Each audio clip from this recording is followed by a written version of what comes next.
उशीर झाला आहे, तर आपण आता कार्यक्रमाला सुरुवात करतो. पाहुण्यांचं आगमन झालेलं आहे. आता 229वा कार्यक्रम आहे. आम्ही पाहुण्यांना आमच्या शिल्पाताई व्यासपीठावर आहे.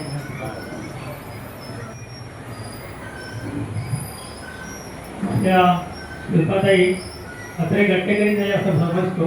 मला वाटतं आजपर्यंत 5-6 तरी जास्तच प्रोग्राम त्यांचे झालेले असतात. त्यांचेच काय त्याचे मिस्टर मकरंद गोखले यांचाही मला वाटतं केल्याने देशाच्या तोही कार्यक्रम झाला आहे. आपल्या शोभाताईंसारखे शिल्पाताई पण आमच्या गट्टेकरीच आहे. त्यामुळे परिचय बाकीच्यांना असला तरी पण मिळाले आले असते त्याच्यासाठी परिचय करून द्या. आणि आमच्या प्रासंगिक किंवा ऋतूप्रमाणे आमच्या कट्ट्याचे कार्यक्रम आम्ही ठेवत असतो. पावसाचं आगमन झाल्यामुळे आम्ही कार्यक्रम ठरवला. नंतर पावसाने विश्रांती घेतली. आम्ही कार्यक्रमाला विश्रांती देणार नाही. त्याप्रमाणे आम्ही ऋतू हिरवा ऋतू गरवा. शिल्पाताईंची कुठल्याही विषयामध्ये मास्टरी आहे तर ती परिचय थोडक्यात करून देतो. नाहीतर त्यांच्या व्याख्यानापेक्षा परिचयाला जास्त वेळ लागला. शिल्पा मकरंद गोखले प्रवचनकार आणि व्याख्याते.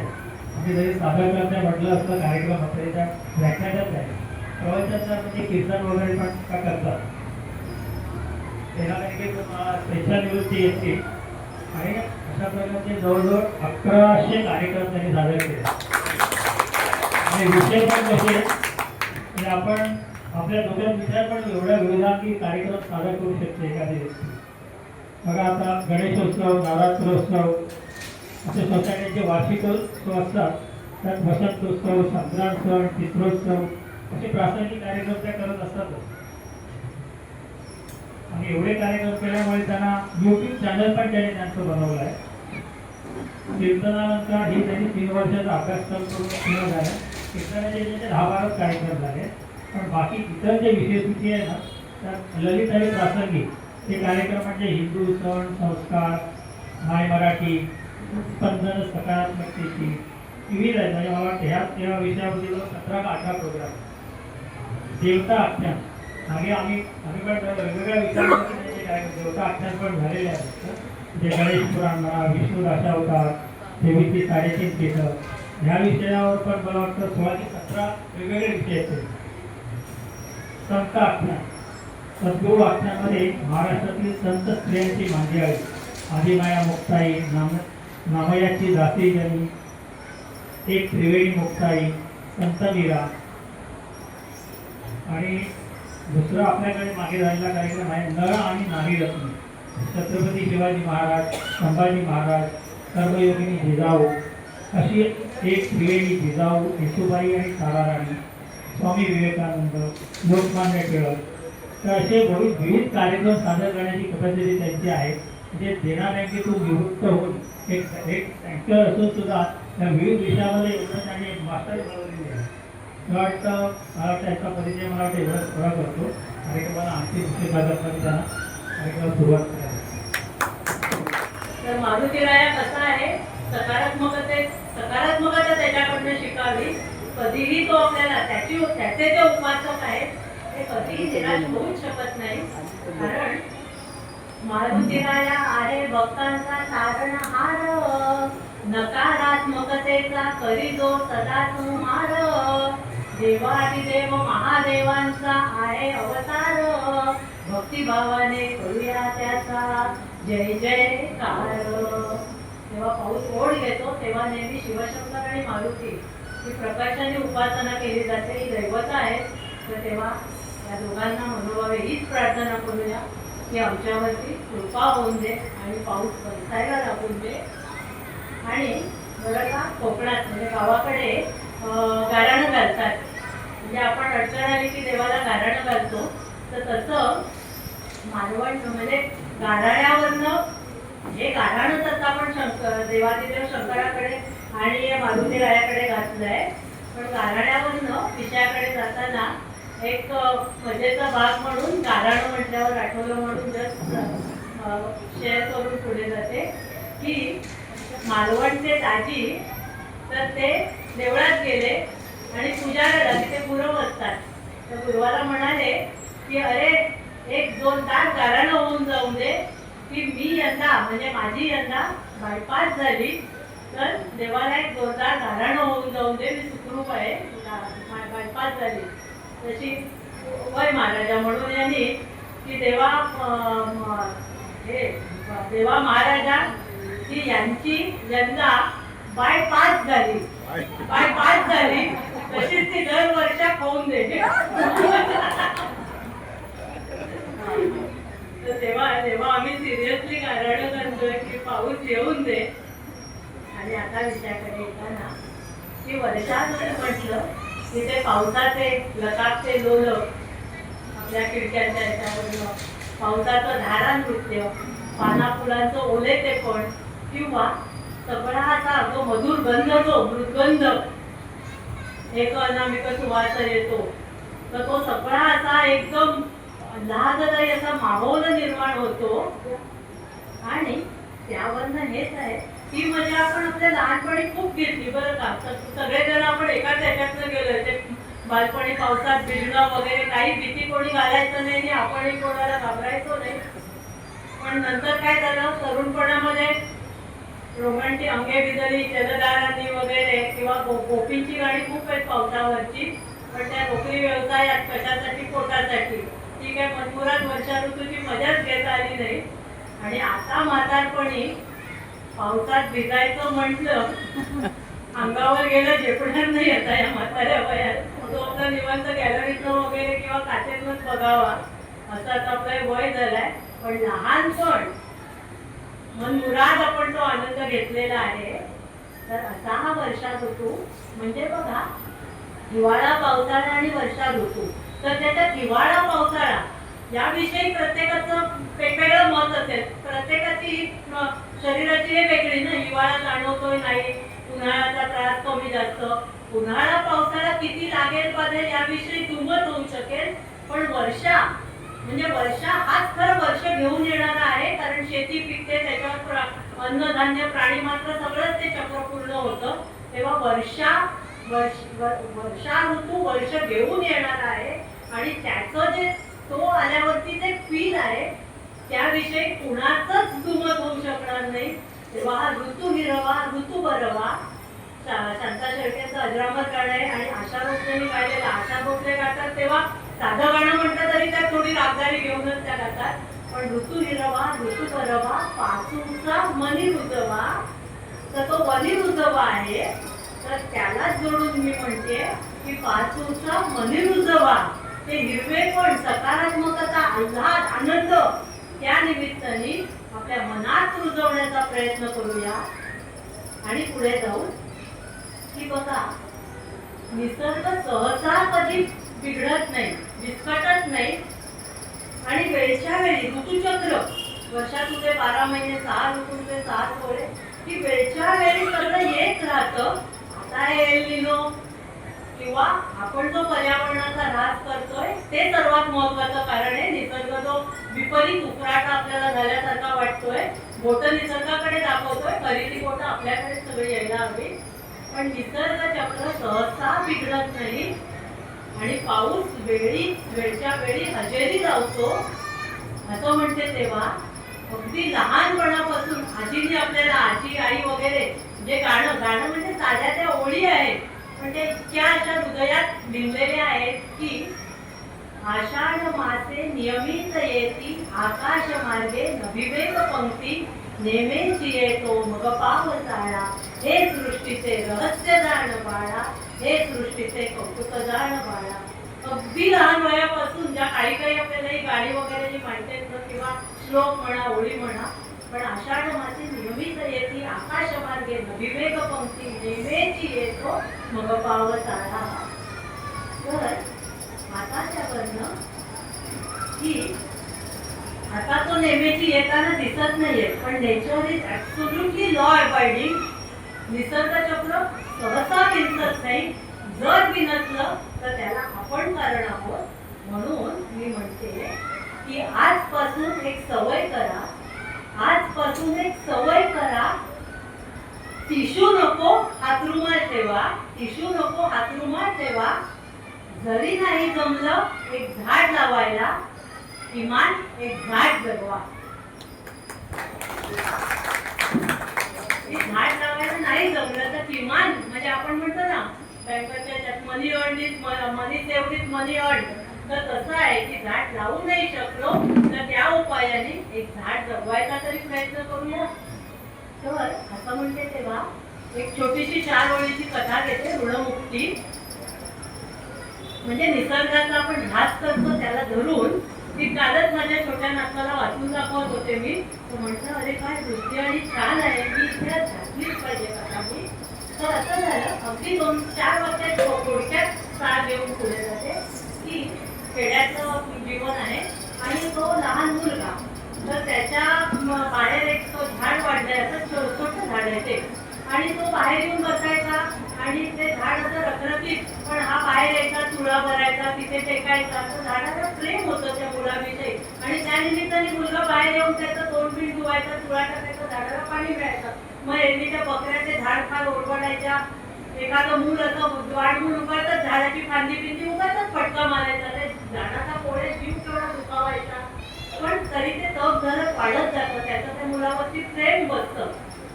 आणि एकदा मुलाला वडील नसतात, गरीब असतात, मोलमजुरी करणारे. तर एकदा असाच तो मुलगा झाडाखाली येऊन बसतो, तशी उद्विग्न दिसतो. तर म्हणतात, झाड म्हणतं काय झालं? तशी हा म्हणतो अरे काय करू, आमचं मोलमजुरीचं, आईला 3 दिवस काम नाही मिळालं, आम्ही भुकेलेलो आहोत. म्हणाला काही हरकत नाही. आता ते झाड असं प्रेमाने, त्याच्या प्रेमामुळे बघता बघता वृक्षाचा तो तरारायला लागलेला असतो. तर म्हणतो की तुला बघ वरती बघ, रसाळ लाल चुटूक फळं मिळतील, ती फळं का म्हणजे भूक नाही, पोट भरेल, आणि ती फळं एवढी रसाळ गोड होती की मग त्याने जेवढी होती तेवढी ती फळं गोळा केली, टोपली भरून विकली आणि थोडेसे पैसेही त्याला त्या निमित्ताने मिळाले. असेच काही दिवस गेले. मग हा परत असा उदास येऊन बसलेला. झाड म्हणाला काय झालं रे मित्रा? म्हणाला अरे हे माझं घर किती जुनं झालंय, आता पाऊस आला तर ते कोसळेल अशी स्थिती झाली, त्याला चांगला लाकडांचा भक्कम आधार, मजबूत असा आधार द्यायला पाहिजे, पण लाकडं मला देत नाहीये पैसे कोणी, मी आणू कुठनं? म्हणाला अरे काही हरकत नाही. तो वृक्ष एकदम जोमात वाढत होता. तर म्हणाला माझी दणकट अशी जी वाढलेली फांद्या अशा दिसतील एकदम भक्कम अशा, त्या तू तोड आणि त्याचा तुला तुझ्या झोपडीला भक्कम तुला सपोर्ट देता येईल, तुझं काम होईल. मग त्याला ते पटलं, त्याने त्याची झोपडी मजबूत झाली आणि मग त्याला कळलं अरे लाकूड विकून आपल्याला भरपूर पैसा मिळतोय की. आणि मग त्यांनी त्या झाडाची अमानुष म्हणजे वेड्या वाकड्या फांद्या छाटून होईल तेवढं सगळं लाकूड विकून बरेच दिवस त्याचे छान गेले. आणि मग नंतर त्याची आई गेली, हा आपला मोलमजुरी चाललेली आहे त्याची. मग एकदा तो बरेच विमनस्क होऊन बसला. तर आता सगळी फांद्या बिंद्याच्या गेल्या होत्या आणि असं थोडंच उरलेलं होतं, पण जीव होता गोड होतं भक्कम. काय झालं तुला मित्रा? तो म्हणाला नाही रे, आता तुझ्या फांद्या लाकूड पण सगळं गेलं, गोड गोड फळं पण गेली, आता मला अशी कधी अडचण आली तर मी काय करणार तरी काय? आणि मग माझ्या मनात आलं मासेमारी करावी, पण त्यासाठी नाव हवे मला, ती कुठून आणू, त्याला पैसे हवे. तर हा म्हणाला अरे काही हरकत नाही, हे माझं भक्कम पोट दिसतंय ना. तरी त्याला त्या झाडावरचे जे उडून जाणारे सगळे पक्षी कीटक वगैरे सांगितलं की हा मुलगा तर कृतज्ञ दिसतोय रे, तू का स्वतःचा आता आत्मनाश करून घेतोय त्या या मुलासाठी?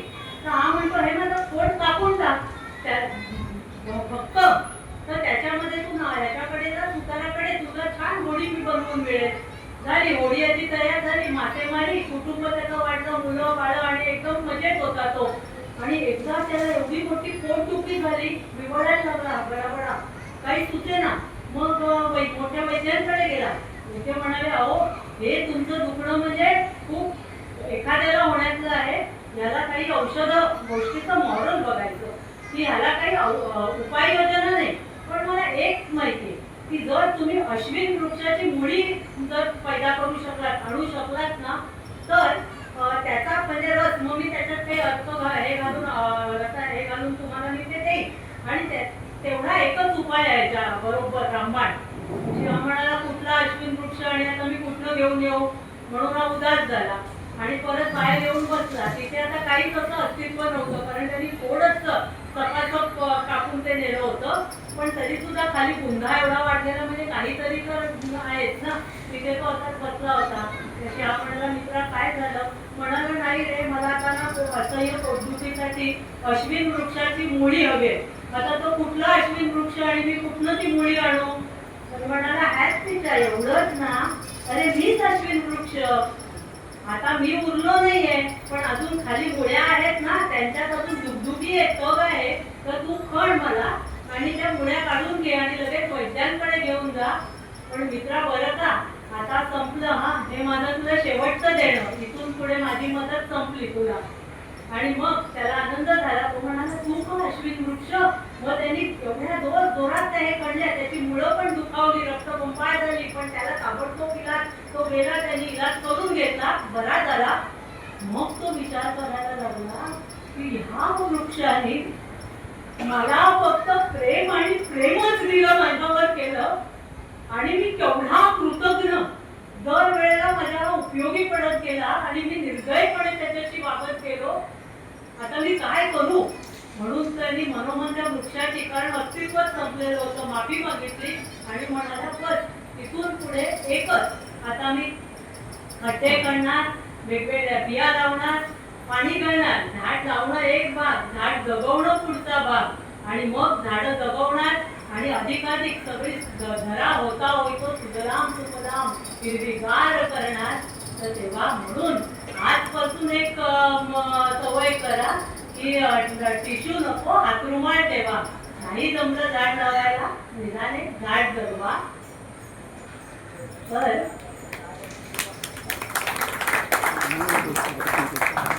तेव्हा त्या वसंत आबाजी डहाके त्यांनी एक छान की झाड तोडायचं म्हणजे लाकूड तोडायचं, त्याचा लगदा करायचा, तो म्हणजे हे करून त्याचा लगदा करायचा, त्याचा कागद करायचा, त्याच्यावर छापायचं किंवा लिहायचं, मग ते वाचायचं. इतकं सगळं कशासाठी?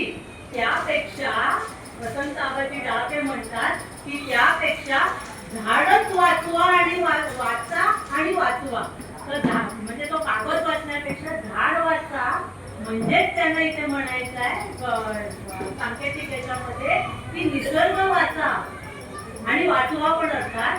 कारण आपण म्हणतो ना निसर्ग गुरवे नमः, की निसर्गासारखा दुसरा गुरु नाही. अवधूत दत्तात्रयांना देवांचे जे गुरुवर्य, त्यांना जर 24 त्यांचे उपगुरु निसर्गातून मिळू शकतात, तर निसर्ग किमयागार आहे, तेव्हा निसर्ग गुरवे नमः. त्यामुळे झाड तोडा, हे करा, त्याचा लगदा करा, कागद करा, त्यापेक्षा झाडच वाचा, म्हणजे निसर्ग वाचा. आणि निसर्ग वाचवण्यासाठी आपण ऋतुपर्व ऐकतोय आणि म्हणतोय, तर निसर्ग वाचवण्यासाठी त्या निमित्ताने कटिबद्ध होऊया. हीच प्रेरणा शिवशंकर आणि मारुतीरायांनी आपल्याला द्यावी. इथे सांगून पुढे येताना बघा की आधी वैशाख वणवा, तर तेव्हा कुसुमाग्रज ती 4 दिवसांच्या भव्य तटाही दिनरात्रीची तडकत लाही, भकास वाळू रणाप्रमाणे पसरे दीर्घ दुपार, सजल श्यामगन गरजत आले भरतत आज कुशाल, आता जीवनमय संसार, आता जीवनमय संसार. पाण्याला खरंच जल नाही तो कल आहे की पाणी नाही. आता आपण बघतोच आहोत की पाणी नाही तर सगळी मानवा आहे. तेव्हा आता जीवनमय संसार, की बरसात आहे तर सगळं काही आहे. तर त्याच्यावरनं की प्रतीक्षा करतो आपण पावसाची, आणि आधी वळवाच्या सरी येतात, म्हणजे पावसाच्या आधी, पावसाआधीचा पाऊस, त्या वळवाच्या सरी येतात, पण त्या काय होण्याच्याच असतात. नंतर उन्हाची काही अजून वाढते, किंवा त्या वळवाच्या सरीनं आपण ट्रायल म्हणू शकतो. Trial error. आधी आपण पहिला डाव देवाला म्हणतो आणि मग जरा दमदार पाऊस चालू होतो. तर वळवाचा पाऊस हा काही खरा नव्हे, तो आपला असाच मे महिन्यामध्ये पडणारा, पण खरा पाऊस हा ज्येष्ठ, आषाढ, श्रावण, भाद्रपद हे 4 खरे पावसाचे महिने. तर पाऊस येण्याआधी उन्हाळ्याची, आताही उन्हाळाच आहे सगळा, कारण पाऊस आलाच नाहीये वेळेवर. तर आपण प्रतीक्षा करत असतो. झालेत किती दिवस मळप दाटून येऊन, वर्षा राणी तू येतेच आहेस अजून, शोष पडलाय मयुराच्या कंठाला केका देऊन देऊन, वर्षा राणी तू येतेच आहेस अजून, आसावलेला चातक पक्षी भिरभिरतोय आकाशी, उमटवत आवाज नक्षी, पंख पातळून गेले तरी पहिल्या अमृत थेंबासाठी आहे तो स्वतःला सावरून. वर्षा राणी तू येतेच आहे चालून. वारा सुस्त पडलाय किंवा वारा स्तब्ध झालाय, वृक्षवेली स्तब्ध, शून्य होऊन सारी सृष्टी वाट बघते. वर्षा राणी तू येतेच आहे चालून. थेंबांची वाजंती वाजेल लवकर, सप्तरंगी कमान उघडेल लवकर, पाहुणे मंडळी जमतील लवकर, म्हणून बसले कधीची धरती सुद्धा आसुसून. वर्षा राणी तू येतेच आहे चालून. वर्षा राणी तू येतेच आहे चालून. आणि कविता कोणाची आहे बरं का, की आपण नामवंत कवी कुसुमाग्रज जे ते वगैरे त्याचं काय इंदिरासारखं वाचतोय. आणि श्रावण पाऊस म्हटलं की श्रावण मासी अर्चमानसी, त्या पुढे आपण आम्ही जाऊ शकत नाही त्याचा उल्लेख केल्याशिवाय. पण एक स्टेट बँकेमध्ये सुरेश कुलकर्णी म्हणून ऑफिसर होते, तर त्यांनी मला कधीतरी पुस्तके दिलं. बाकी कविता छान होत्या, पण सांगायचं हेच आहे की जसं बहिणाबाई चौधरी योगायोगाने अत्र्यांमुळे, अत्रे कट्टा आहे आपला, अत्र्यांमुळे ते काव्यरत्न मराठी सारस्वतांना समजलं. पण हेच आहे अशा कित्येक ज्ञात अज्ञात कवी कवयित्री. तर तसं आहे की बऱ्याच जणांना प्रसिद्धी मिळते. काहींचं काव्य घरापुरतं किंवा आपल्या भागापुरतं सीमित राहतं. पण किती प्रतीक्षा म्हणजे शब्दशः कसे आपण अगदी आतुरतेने पावसाची वाट बघत असतो त्याचं एक चित्रण करणारं.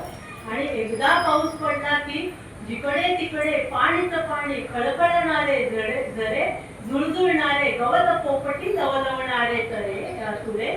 लपली होती शंकर म्हणतात, लपली होती कुठे आजवर ओली हिरवळ मला कळेना, पाऊस येता अवचित येते मुळी तिचीचा फुल लागेला.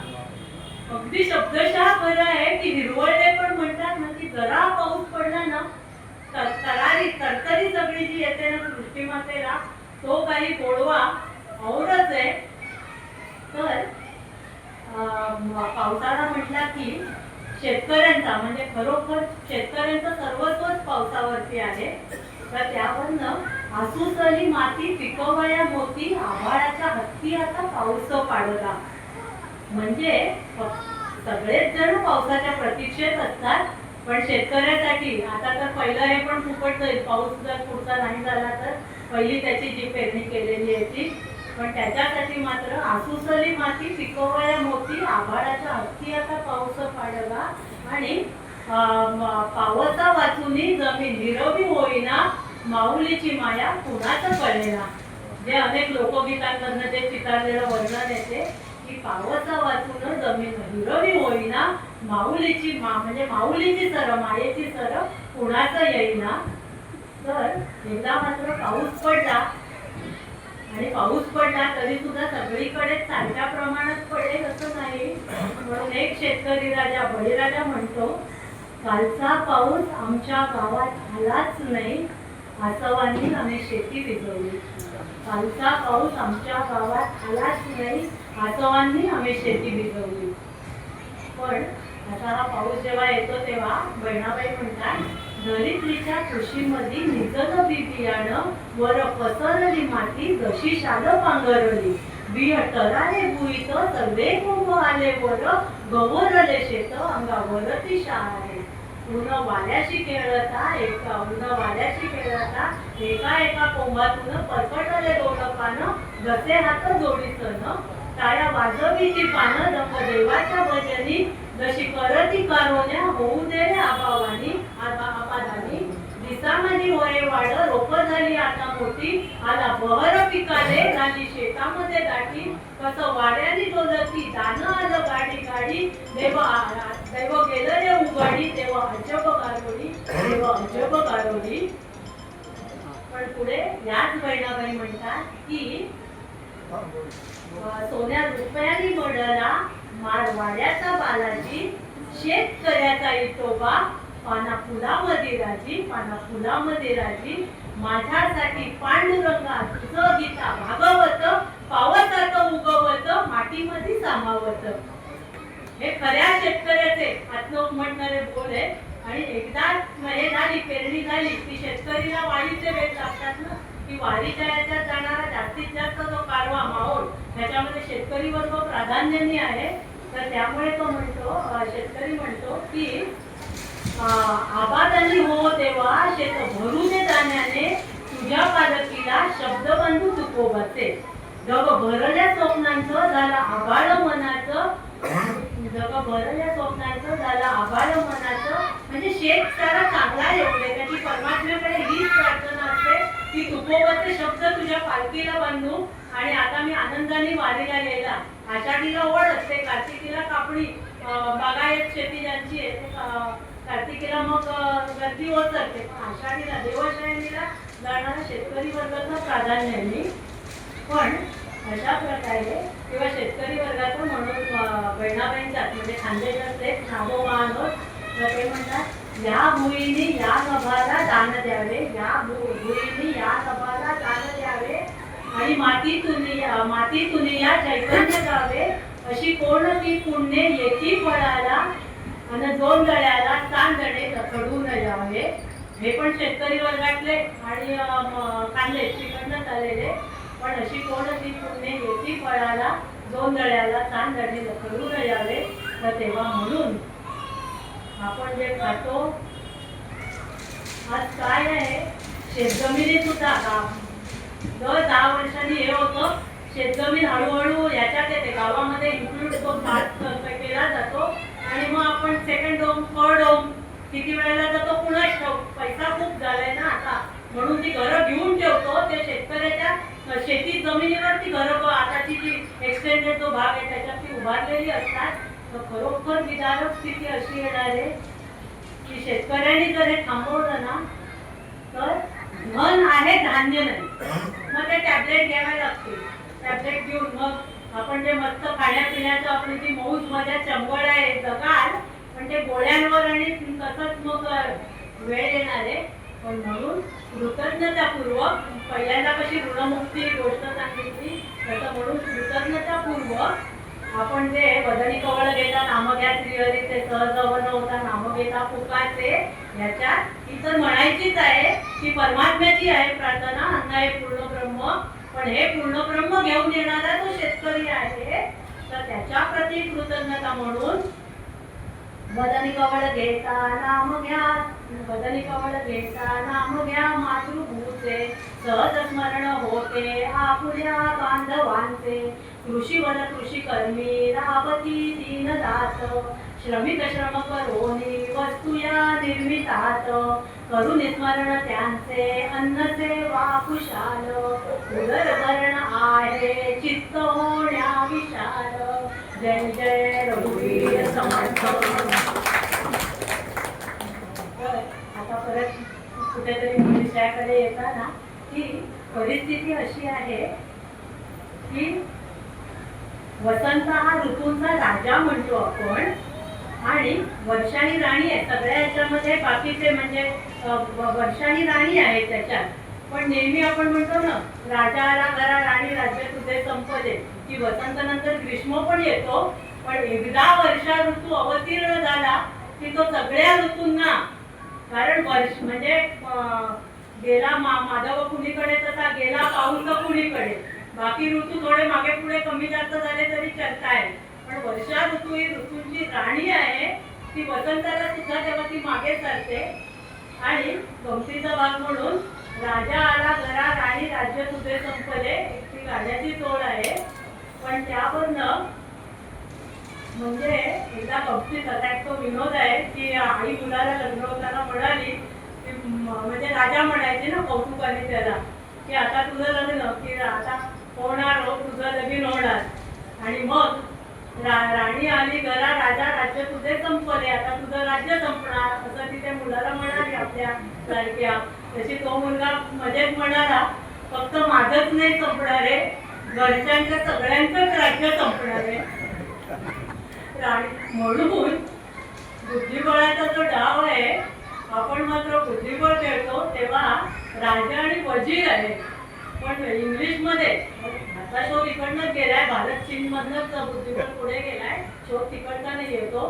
पण चेस म्हणजे त्याला जे इंग्लिश शब्द आहे त्याच्यात राजा आणि राणी किंग आणि क्वीन, ही क्वीन असते, आपण वजीर म्हणतो, ती क्वीन म्हणतात त्याला.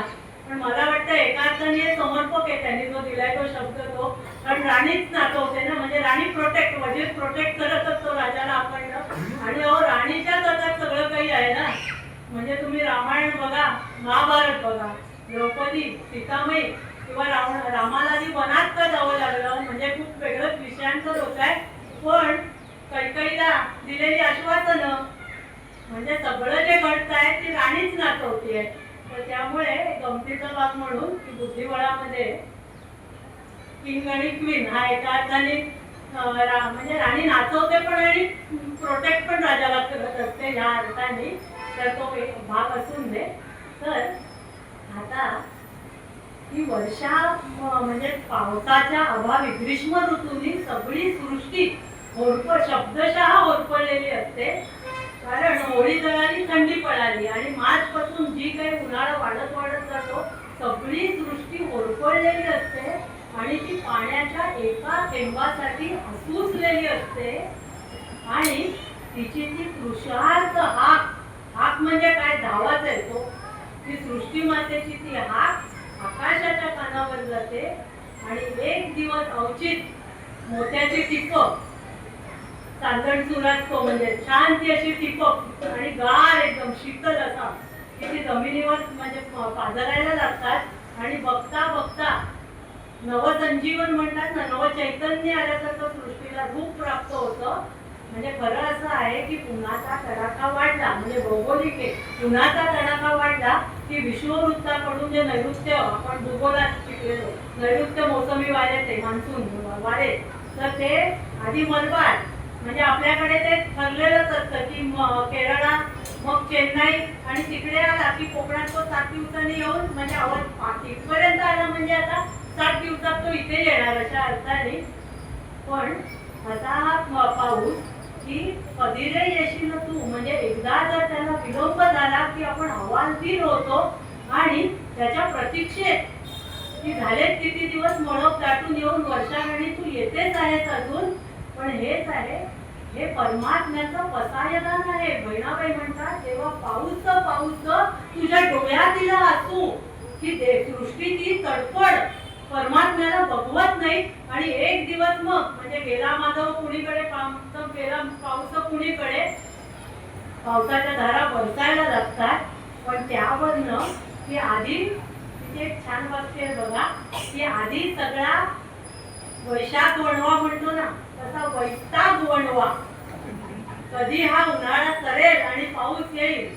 पण आपलं काय बोट म्हणजे हे बोट मोडण्याची सवय जात नाही. पाऊस अति झाला तरी आपण पावसाच्या नावाने बोट मोडायला लागतो. पण आयुष्यातला वैताग वणवा म्हणजे पाऊस येऊन आपल्याला शीतल करणारे, त्या निमित्ताने आयुष्यातला वैताग वणवा न सरणारच आहे.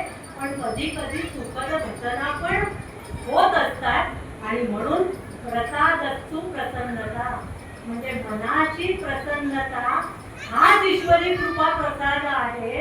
या भावनेने की जसं खूप उन्हाळा झाल्यावरती पाऊस पडणार आहे आणि सगळं शीतल थंडगार होणारे, पिकं जोमाने फैलावणारे, अन्नधान्य मिळणारे, तर म्हणून दुःखी कष्टी होऊ नये, प्रसादस्तु प्रसन्नता हाच एक मूलमंत्र त्याने ठेवावा.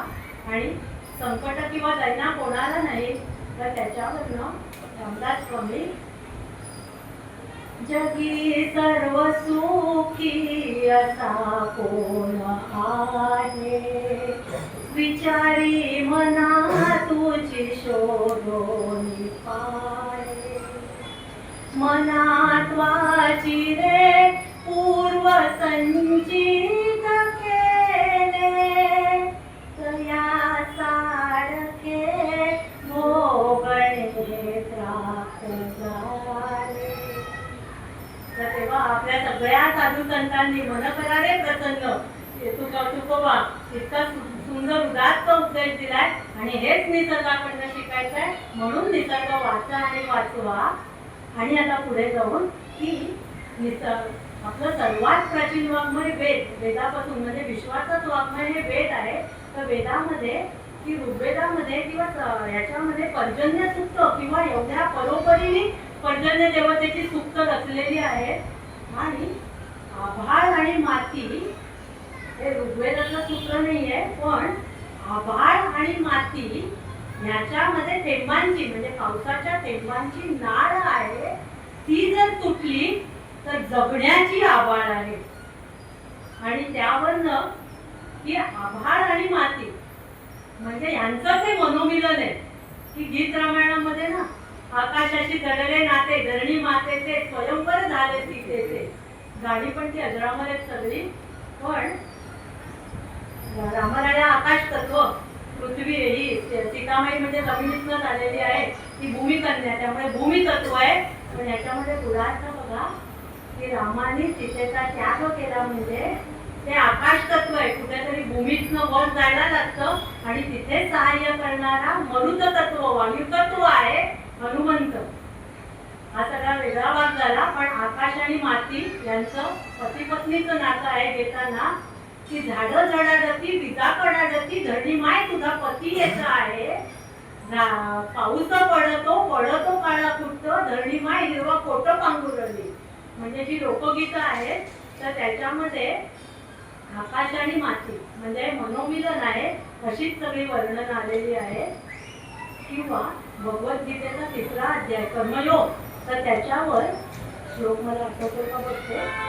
अन्नात भवन्ति भूतानि, कोणाला येतात असं म्हणा. अन्नात भवन्ति भूतानि पर्जन्यान्नं भवा, यज्ञात भवन्ति पर्जन्यो पर्जन्यान्नं. अन्नात भवन्ति भूतानि पर्जन्यान्नं भवा, यज्ञात भवन्ति पर्जन्यो. शेवटची ओळ गेली. पण हा सगळं याच्यामध्ये ते चक्र सांगितलेलं आहे की आधी समुद्राचं खारं पाणी ते बाष्प होऊन ढगामध्ये जातं आणि मग त्याला थंडावा लागला की बघा कोणीतरी महत्वाचा एकदम गीतेतला श्लोक आहे. म्हणजे याच्यामध्ये सगळं ते पावसाचं जे आपण शाळेमध्ये शिकलेली जी पावसाची जी सायकल आहे तीच सगळी त्याच्यामध्ये येते.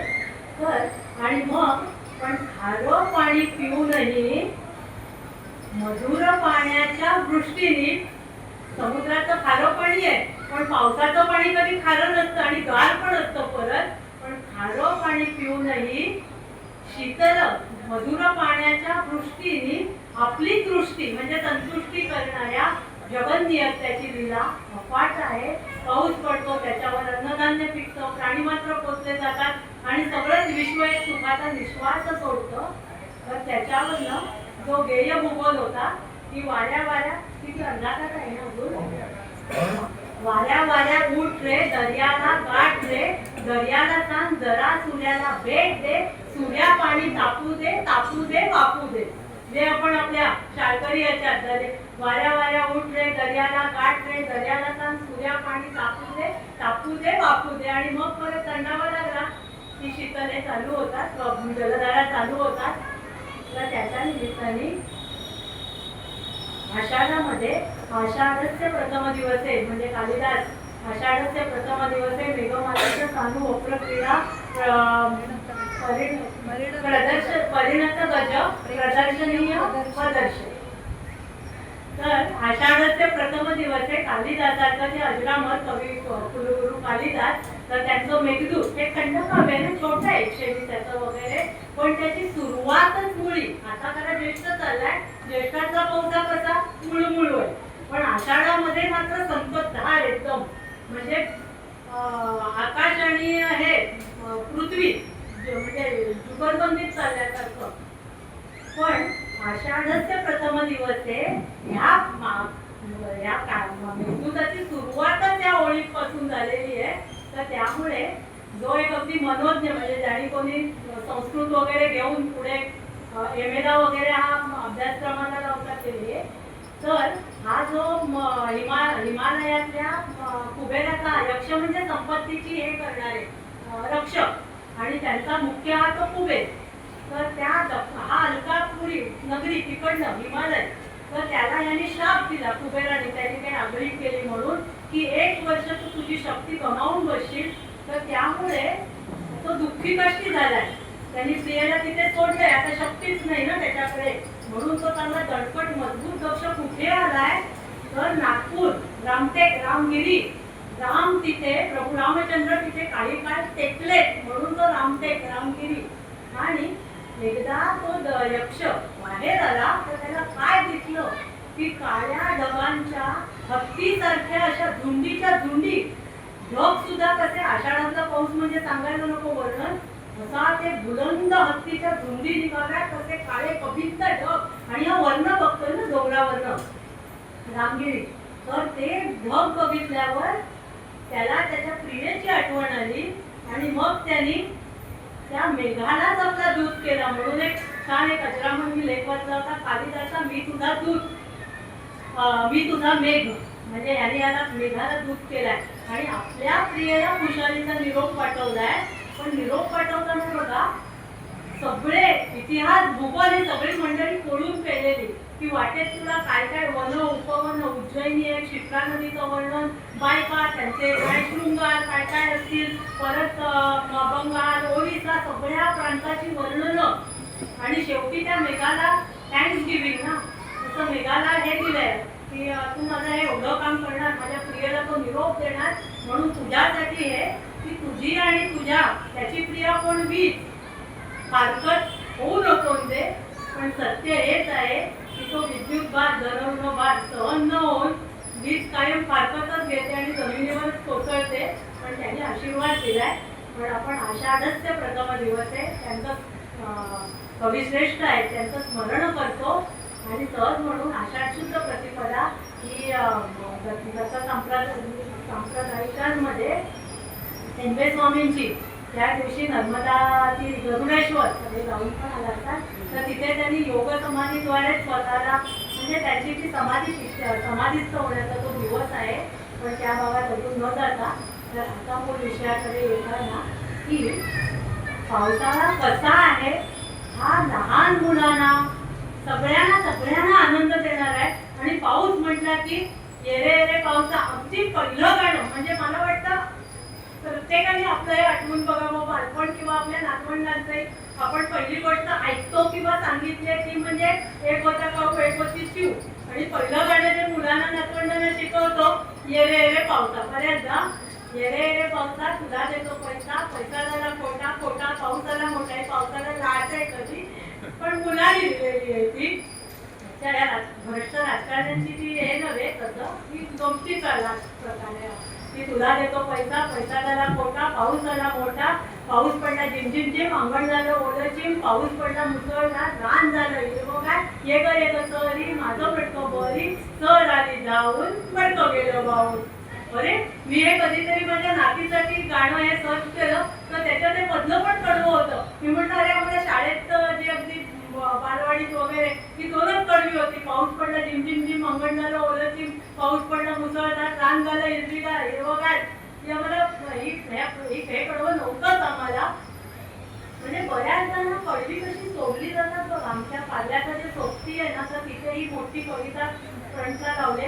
ही नव्हे कोणती, देवा तुझे किती सुंदर आकाश, सुंदर प्रकाश, सूर्य देतो सुंदर चांदणे, चंद्र सुंदर चांदणे सुंदर पडे, त्याची सोपी अशी कविता. पण त्याचं शेवटचं जे कडवं आहे ना, इतुके सुंदर जर तुझे जग, किती तू सुंदर असशील, हेच कडवं नाही. आता जागा पुरली नाही की काय, पण हे शेवटचे ती दिस नाही करत त्या सगळ्या कवितेचं की इतुके सुंदर जग तुझे जर, किती तू सुंदर असशील.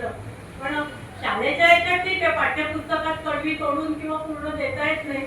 पण एवढ्या मोठ्या आमच्या संघटनेचे शेवटचं कडवं नाही जे महत्वाचं, अशी कधी कधी म्हणजे आपण इकडे तिकडे फिरलो की आपल्याला काही काही अशा गमतीच झाल्या या अशा अनुभवायला येतात. तर ते असो, तर लहान मुलांना किंवा टप टप टप काय बाहेर वाचताय ते पाहू, चल गाई पावसात जाऊ, टप टप टप काय बाहेर. पण आताची आई काय म्हणेल, थांब रे बाळा मी मोबाईल पाहते. आता विदारक आहे. आपण काय होतं तेव्हा मग धो पावसामध्ये मन मुराद भिजायचं. आपली आजूबाजूचे पण यायचे मित्र मैत्रिणी, म्हणजे काही भीती नसायची, घरात धाक बी कसा काही नव्हता जा खेळायला. आणि पावसात मन मुराद भिजायचं आणि आल्यावर आजीच्या सुती लुगड्याला, कारण सुतीचा आहे, सुती लुगड्याला खसखसून डोकं पुसायचं किंवा पुसवून घ्यायचं. कारण आपण आजी आजोबांचे लाडकीच नातवंड होतो की अरे बाबा भिजलाच वगैरे म्हणून तीच कथा पुसायला घ्यायची. पण खरोखर असं वाटतंय की आपण जगलो. एक ते नाटक काय, तो काळ काय विसरले, तो काळ आमचा होता की काय असं येते तो आहे कुठं बरवेचं एक नाटकाची काय, तो काळ का ते दिवस आमचे होते तसं की आपण जगलो. तर मला वाटतं खरंच आधीची पिढी पण बरडली गेली. आता काय, आता सगळंच मौज मजेतच भरतीच पिढी आहे पुढची आहे. पण आपण जगलो म्हणजे कसं बॅलन्स होतं की सगळ्या ह्याच्यात भावंड वगैरे होती, बहीण भावंड होती, चालकरी आजूबाजूला मोकळं मैदान. आणि आता मातीच दिसत नाही. काय कुठले खेळ आणि काय घरातल्या घरात काय खेळ असतील तेवढे, पण ते मोबाईल. पण मोबाईलला भस्मासूर आहे. निसर्गात जायला हवं, निसर्गात मनमुराद आनंद घ्यायला पाहिजे. एकदा तेच ते टीचरनी विचारलं बालवाडीमध्ये, तू कोण होणार? छोटी छोटी मुलं डॉक्टर, इंजिनियर. एक म्हणाली मी मोबाईल होणार. का? नाही, मी मोबाईल होणार कारण मी सतत मग माझ्या आई वडिलांच्या हातात असेल. तेव्हा जेव्हा टीव्ही आला आपण वाचन विसरलो, जेव्हा मोबाईल आला आपण म्हणजे टीव्ही मोबाईल आला पत्रलेखन विसरलो. आता हाय हॅलो मेसेजच जातो ना. मोबाईल विसरलो, कॅल्क्युलेटर आला, पाढे म्हणणं विसरलो, घरात गाडी आली, मी चालणं विसरलो. आता जिम मध्ये जाऊन वगैरे कृत्रिम काहीतरी व्यायाम, अरे मग घरी स्वयंपाक वगैरे किंवा केली काढायला काय हरकत आहे ना. पण ते जिम मध्ये पैसे मोजून जाऊन की मी व्यायाम विसरलो आणि सतत धावत असताना क्षणभर विश्रांती विसरलो. आणि आता मोबाईल आल्यापासून तर सुखाने झोपणंही विसरलो. तेव्हा इतकं आधी नको होऊया. खरंच शाप आहे. पण आपली पिढी त्यातल्या त्यात तरी बॅलन्स्ड आहे, कारण लहानपणापासून सुसंस्कारित घडलोय. आपल्याला सोचली असते अरे मी जास्त मोबाईल बघितलाय, आता बंद करायला हवा. तर ते असो. तर आता हा पाऊस जसा लहान मुलांना खूप प्रिय, सगळ्यांनाच प्रिय, तसा हे जे बेडूक, कीटक किंवा मोर, साप, सगळ्याच सरपटणारे जीव सगळ्यांना अतिप्रिय आहे. तर मोर म्हणते तेव्हा की केकावली देणारे मोरोपंत, आर्या मयुरोपंतांची म्हणतो ना मोरोपंत. तर त्यांनी त्याच्या केकावली, केका म्हणजे मोर आणि आवली म्हणजे अभंग, की त्यांच्या सुसंगती सदा घडवत्या केकावलीतलाच एक हे आहे. तर त्यांना जेव्हा वय परतले, खूप म्हणजे वयच झालं ना, ते थकले, शारीरिक व्याधीने त्रस्त झाले. तर तेव्हा त्यांनी मोर जसा टाहो फोडतो तसा त्यांनी परमात्म्याकडे ती याचना केली, आता मला सोडव किंवा माझं दुःख ही जी शारीरिक व्यथा निवारण कर. तर केकावली, त्याचे ढवळे प्रकाशन त्यांचं ते आपण शाळेमध्ये होत्या पण आपल्याला, पण केकावरनं केकावली. आणि न लगे मयुरा न लगे मोरात आहे लागे सांगा, न लगे चंदना सांगावा परिमळ, वृक्ष मेळे आकारोनी. तुकाराम महाराज म्हणतात न लगे चंदना सांगावा परिमळ, वृक्ष मेळे आकारोनी. तुका म्हणे तैसे जग नाचवे मयुरे, खरे कधी लपविता येत नाही.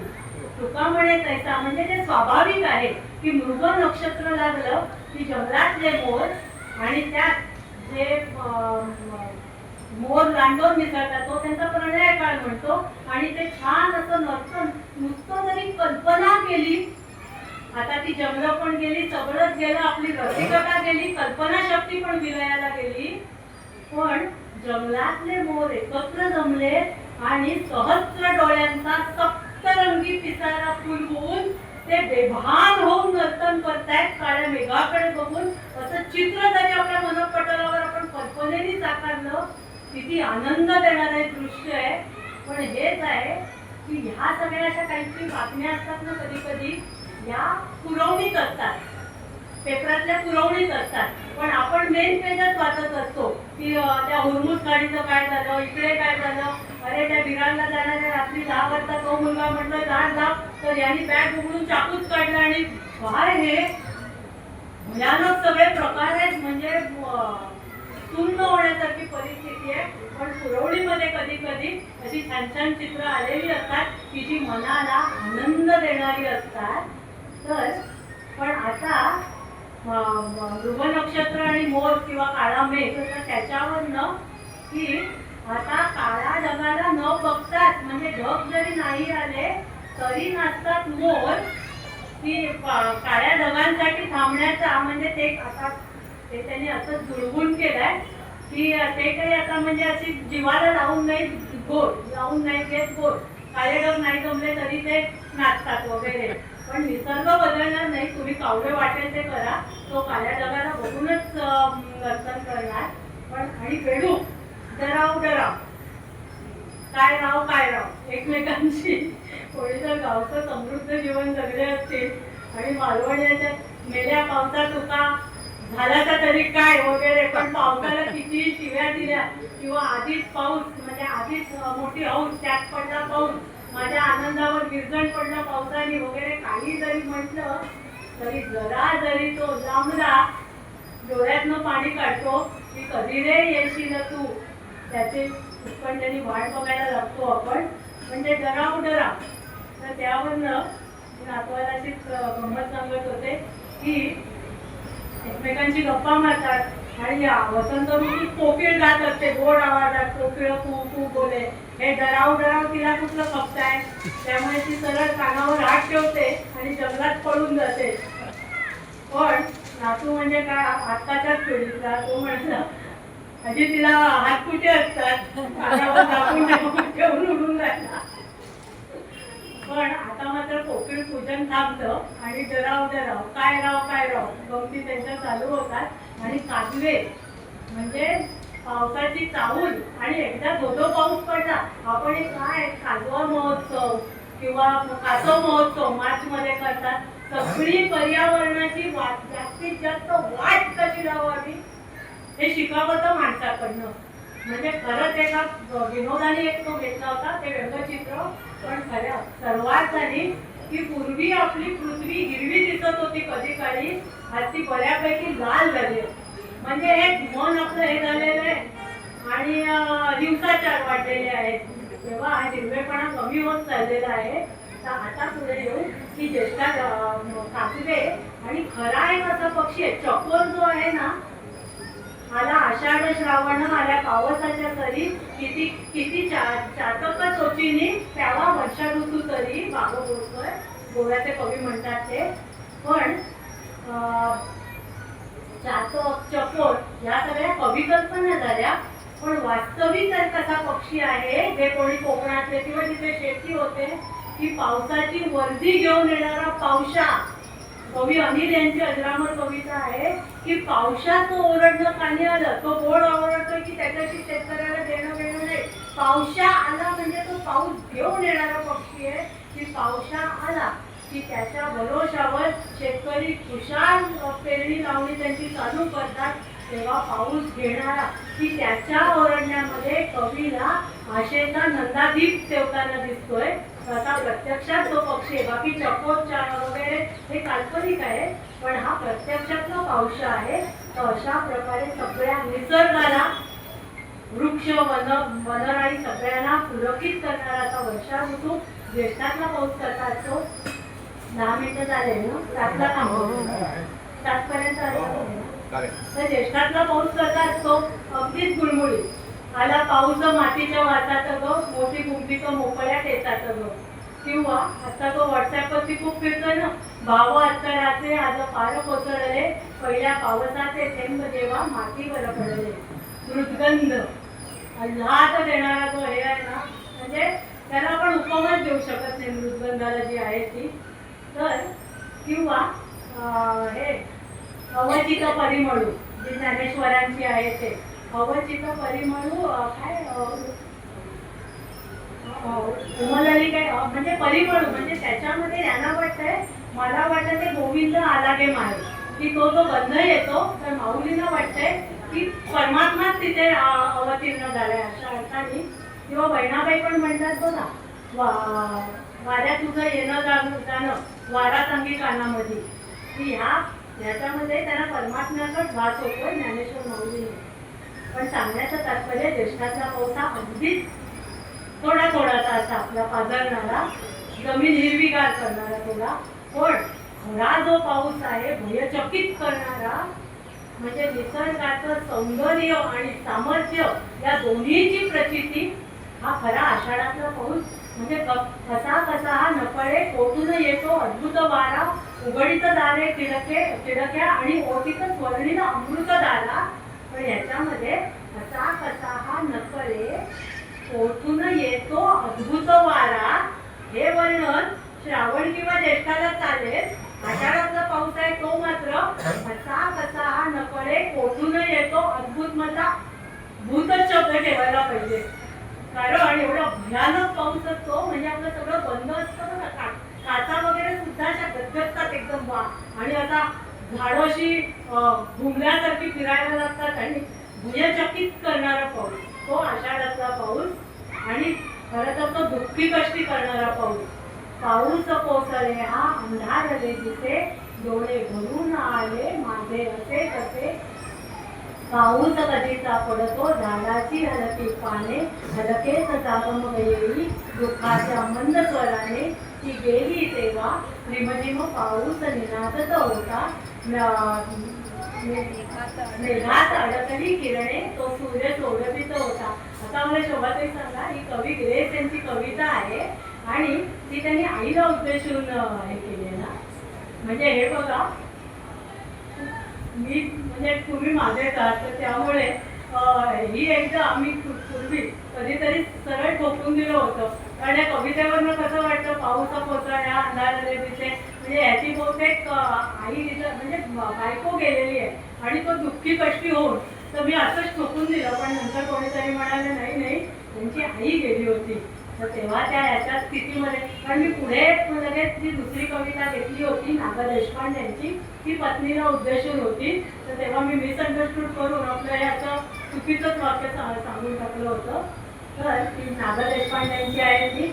रस्त्यावरच्या पावसाच्या दिव्यात चमचमतात दारा, गडगडतात जग, कडकडतात विजा आणि अचानक उमटतात तिचे भात. आदल्या रात्री भैरवी बनून ढगातून येते काहीतरी ती आणि अंधारात अचानक उमटतात तिचे भात. तिचे डोळे, तिचे अश्रू, तिचं म्हणजे तिची स्पंदन अशा अर्थाने. पण ही त्यांची पत्नीला उद्देशून कविता होती. पण असा आषाढातला पाऊस आहे हा दुःखी कष्टी करणारा आहे आणि व्याकुळ करणारा आहे. आणि 2-3 दिवस सूर्यदर्शनच नाही, म्हणजे आता वास पावसाला, तू रजा घे अशी म्हणायची वेळ येते. आणि आषाढातला पाऊस म्हणते तर तेव्हा आमच्यात आपण 26 जुलै कधीच विसरू शकत नाही. 19 वर्ष झाली, 26 जुलै 2005.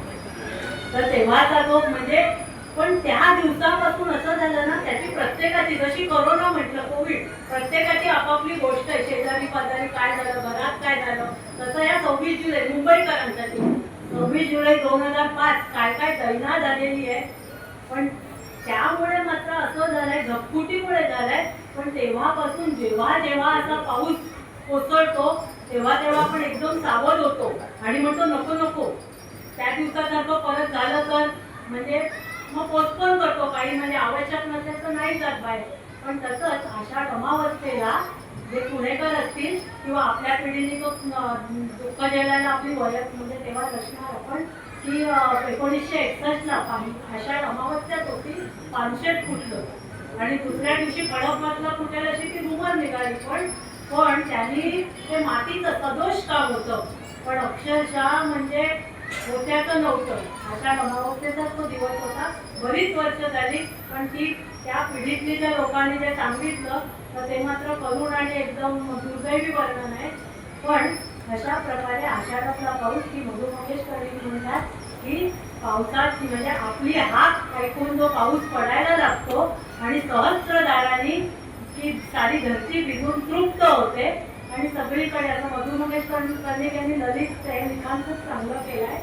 तर पुढे जाऊन इंदिरा संत म्हणतात, नको नको रे पावसा, नको तडातडा नाचू, नको तडातडा नाचू कौलारावरनं पाती पाते भांडी पातेली साठवली आणूवी कुठून. त्यांचं ते हे असणार कौलारूवर आणि नको नको रे पावसा असा अवेळी दंगा घरामध्ये चंद्रमौळी आणि दारातच आलेली. या इंदिरा संत कधीतरी कवी कवयित्री जागूया आपण 2-3 जणांनी मिळून कार्यक्रम करूया. तर ह्या खरं म्हणजे एक वेगळ्याच पठडीतल्या एक वेगळे एकटेपण हळूवारपणे जगणाऱ्या पण कधी कधी एकटेपणाची चौकट झुगारून देऊन त्यांची कविता जेव्हा मुक्त होते तेव्हा की धुंद पावसाच्या तुषारांचे असे सुखद शाळे आणि शाली पांघरून घ्याव्यात तसे तुमचे असणे उद्गार आणि सुखकर तो आपल्या पतीविषयी त्या म्हणतायत. पण इंदिरा संतांच्या पण याच्यावरती अजरामर कविता आहे. आणि श्रावणातला पाऊस कसा म्हणजे आता वेळेअभावी त्याचं श्रावणवासी घेतलं नाही तर ती आपण हे जगलोच नाही पावसाळा असं ते होतं. अगदी 2 कडवी श्रावणवासी हर्षम. पण आता तिने कविता घेतली तर आपल्याला पुढे जायचं. सगळ्यांना लहान वयात जे पाठ केलं ना ते शेवटपर्यंत टिकणार आहे. अगदी झोपेत नव्हतं एखादं पडपडती वगैरे अशी 1-2 कडवी इकडे तिकडे जातात. पण बहुतेक देवदर्शना निगती ललना वगैरे श्रावण मदनी त्यांच्या वाचून घ्यावे श्रावण महिन्यात ते गीत. खरा शब्दशः श्रावण जो असताय ना तो डोळ्यापुढे उभा राहतो. पण की हे म्हणतात की खरा पाऊस मंगेश पडगावकर की जो फक्त शरीरालाच भिजवून जातो मनाला भिजवत नाही तो पाऊसच नव्हे. पण अरे तुझ्या आतला जिप्सी कुठे हलवलाय ते पावसाला दोष देतात की तू पूर्वीसारखा राहिला नाही. पण पूर्वी जसा पाऊस होता तसाच तो आज आहे तसाच तो उद्या आहे. आपली आनंदाची समाधानाची व्याख्याच बदलत चालली आहे. म्हणून आपण पावसाला दोष देतो. पण पाऊस पाऊसच आहे. आपलं वय झालं आपली रसिकता आपण गमावतोय. आपण आपल्याकडे दुर्लक्ष करतो. आपल्या आतला कोणतं जिप्सी आज हरवून बसला आहे हेच खरं आहे. आणि श्रावणातनं जर पाऊस श्रावण आला आजरा नाचरा किंचित नाचरा श्रावण आला पानाचं डोळं फुलाचं नाचत आनंद शिल्पीत श्रावण आला अंगणी माझ्या मनीचे मोर नाचू लागले. श्रावणावरती किती कविता घेतल्या तरी थोड्या आहेत. पण बाबा बोरकरांचा निर्देश जरूर करायला हवा की गडद निळे केवढ्या प्रतिमा वापरल्या येतात. गडद निळे जलद भरून आले शीतल तनु चपल चरण अनिल गण निघाले धूतर हो क्षितिज त्वरित ढोरपती पुराण आपणारा ढोरपती अचल चकित तृण विसरून जवळ येईल ते किळवी मरकी डोळे गडद निळे जलद भरून आले. आणि शांता शेळके म्हणताना या आषाढातला पाऊस म्हणताना त्या पावसाच्या दाना येती सरकळा झाकोळले न व सोताट्याचा वारा रस्त्याने ओवळलं जाती कळकळ जागोजागी खातांमध्ये तुडुंबले जळ हर्षदाचे फार नाचे व निमोर पावसाच्या दारा डोईवर मारा झाडांची या तळी गुरे शोधीची निवारा पावसाच्या दारा येती सरकळा झाकोळले न व सोताट्याचा वारा. आणि शेवटी भाद्रपदाचा पाऊस आहे तो मात्र कसा पण गणपतीला तर तो पडणारच पडणार. आणि पितृ पंधरवडा पितरांचंही स्मरण. पण आता हेच आहे मध्ये मी एक हे वाचत होते की आपल्यावरती कधी कधी वाईट दिवस येतात. म्हणजे मला तीव्रतेने अगदी दुःख झालं. आपण आपल्या पितरांचं म्हणजे सामाजिक कार्य करणारे मोठ्या व्यक्ती सोडाल आपल्या घरापुरतही आपल्याला ना धड आपल्या आजोबा पणजोबांपर्यंतची पण नावं आठवू शकत नाही. मला स्वतःची खूप खंत वाटली की पूर्वजांचे आशीर्वाद मिळणार कसे आपल्याला. क्रिया जे काही तर्पण वगैरे ते आपले रिच्युअल म्हणून श्राद्ध वगैरे काहीतरी करतो कावळ्याला हे वगैरे. पण आपण गोष्टी सांगायला पाहिजे स्वतःशी आठवायला पाहिजे. माझ्या आईवडिलांनी माझ्यावर काय संस्कार केले आजी आजोबांचा काय करताय मुलं ऐकतील की नाही पुढच्या पिढीतली नातवंडाला पकडायचं कारण ती तरी अजून लहान आहेत त्यामुळे. पण आपण स्वतःला कृतज्ञता म्हणजे नाहीतर मग ऋणमुक्ती होणार नाही आपली. माझ्या आई वडिलांना माझ्या आजी आजोबांना मी नाही आठवलं तर कोण आठवणार दुसरं. अरे खरोखर करू नये सगळं की आपण स्वतःच जर विसरत चाललोय आपल्या पूर्वजांना. आणि बाकी समाजासाठी जगणारे आहेत तो तर वेगळाच भाग. त्यांचं स्मरण तर काय माहिती कोण आणि किती ठेवताय ज्यांनी प्राणार्पण केलं महात्म्यांनी क्रांतीवीरांनी. तर भाद्रपदातला पाऊस मात्र कसा जोरदार. नंतर ती पर्जन्यद्वारी आता जात असते ना तो गडगडाटी पाऊस असतो, कारण हा सम्राट आहे पर्जन्यराज, की आता मी जातोय. आणि गेल्या वेळेला काय झालं होतं, गेल्या वर्षी 15 मेला पाऊस आला आणि नोव्हेंबर एंड पर्यंत तो पडतोच आहे. त्याच्यावरनं विरोध आला की गावाकडे पाऊस पडत नसेल तर बेडकांची लग्न लावतात. आता बेडकांचे घटस्फोट घेण्याची वेळ आली आहे. पण आता आपण बेडकांची लग्न लावूया, कारण या वेळेला घटस्फोट नंतर अजून लग्न आहे, पाऊसच पडत नाहीये. पण बरोबर की पाऊस यायला पाहिजे. आठवणी माती पिकवायला होती की आपण वाट बघतोय पावसाची. तर असा हा वर्षा ऋतूचा माहोल आणि ह्याच्यामध्ये येणारे सण म्हणजे त्याच्यात मी मध्ये वाचलं की किती समर्पक आहे. त्यांनी असं मिळवून होतं का काही माहिती नाही, कारण आपल्या काय असतं चातुर्मास म्हणून आहे की पोटाच्या तक्रारी पचनाच्या म्हणून कांदे नोंदणी करायची. पण आता कांदे नोंदणीपर्यंत जोरदार पाऊस पडणार आहे की नाही ती चिंता वाटते. पण कांदे नोंदणीनंतर लगेच आषाढी एकादशी चातुर्मास म्हणजे ती बंधनं का घातले, नॉनव्हेज नको, कांदा लसूण नको वगैरे, कारण खायला छान वाटतं तो कांदे भजी बटाटे वडे वगैरे. आवाज अशी की आला पहिला पाऊस, चिपळली पोळी सारी, खारे सारे कांदा भजी. म्हणजे वातावरण निर्मितीच तशी झालेली असते. पण पोट नाही म्हणत असतं ना, तर पोट म्हणजे हा गमतीचा भाग अगदी. डॉक्टरांना चुकीचे दिवस पावसाळा विनोद आहे, तर कोणी डॉक्टर असतील. पण आपल्याला डॉक्टरांकडे जायलाच नको. कोविड मध्ये आपल्याला समजलाय आजीबाईचा बटवा, की जी आपली जी पारंपरिक आणि घरगुती औषधं आहेत ती परदेशी लोकांनी पेटंट घेतली सगळी त्याची. पण आता आम्ही आपलं आमचं ज्ञान भांडार करत बसलोय तिथे. झालं हळद गिळत सगळं घेऊन मोकळे ते झाले. पण आजीबाईचा बटवा आहे, तर त्यामुळे जरी आधार छोटे, कारण सर्दी खोकला पडतं तर काय म्हणतात आषाढामध्ये तळायचं म्हणून मी कांदे नोंदणी, श्रावणामध्ये भाजायचं, पुरणपोळी श्रावण शुक्रवारी, आणि किमान पुरणपोळी नाही म्हणजे आपल्याला लहानपण आपलं ना साधं होतं. पुरण जरी केलं आईने, पोळीमध्ये तूप, पुरण गोल केला कांदा, पुरणपोळीचाच फील येतं की नाही आपल्याला. म्हणजे आपलं जीवनच साधं होतं, समाधानी आयुष्य होतं. पण श्रावण म्हटलं की वरण पुरण तळण, आणि हे सगळं झालं वरण पुरण तळण, आणि त्या जर पुरणपोळीमध्ये छान जायफळ वगैरे युक्त हे चांगली भरून पुरणपोळी गुळाची खमंग, ती खाल्ल्यावरती कोण जागरत आहे. लोळण वरण तळण पुरण आणि लोळण, मस्त पावसाळी हवा आहे झोपून जा. आणि भाद्रपदामध्ये मोदक म्हणजे उकडणं. पण आता म्हणजे खाद्य श्रावण महिना म्हणजे तर वेलचेरच असते. सणवार पण खूप येतात आणि सगळ्या सणांचा निर्देश नाही करू शकत. अगदी एक दोन मोगम घेऊन संपवण्याकडे येते की ज्येष्ठामध्ये आता ही पहिली वटपौर्णिमा येईल, आणि आषाढ पौर्णिमा म्हणजे गुरुपौर्णिमा, आणि आषाढ अमावस्या म्हणजे दिव्यांची आवड, कवळी अमावस्या. आता ते दारुडे लोळतात म्हणजे इथे पण धबधब्यांचा आनंद घ्यायचा सोडून म्हणून ते तळीरामच तिथे सगळं हे घेतात आणि वाट लावतात प्लॅस्टिक वगैरे विकरून. पण ते पण सगळं पाहूया की आपण पर्यावरणाचा किती विध्वंस करतो. सगळं बाटल्या बिटल्या टाकून देतो आणि परत येतो, आपल्या परत घ्यायला पाहिजे ना ते सामान. तर या दिवसामध्ये धबधब्यांची मजा म्हणजे आषाढानंतर. त्यामुळे ते गाणं कोणतं, सांगा कसा दिसतो कसो खंडाळ्याचो घाट, हिरव्या हिरव्या दाढी घालतात.